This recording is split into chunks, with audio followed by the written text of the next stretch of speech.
Welcome to Chillin' 101. We hope this video helps.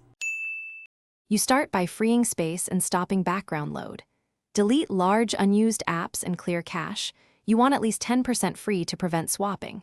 Once done, back up to iCloud or a computer so you can restore if needed. Make sure background app refresh and automatic downloads are off. They constantly steal cycles. You're initiating the internal cleanup that makes later steps effective, because low storage and runaway background tasks are the most common causes of iOS slowdown. You now update system and apps to eliminate software inefficiencies and known bugs. This often restores responsiveness.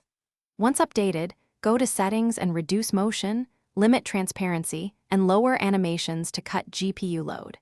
If problems persist, reset network settings or reset all settings. This clears configuration errors without erasing data.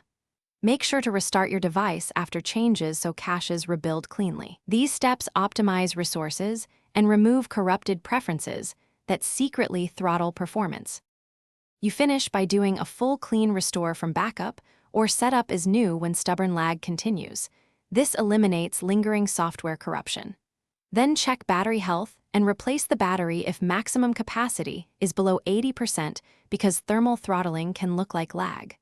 Once complete, observe performance for a day under normal use. If lag persists after a restore and battery replacement, contact Apple support or visit an authorized service provider. Hardware faults like failing flash storage or a damaged SoC require professional repair. Thanks for watching. Consider subscribing if we helped you.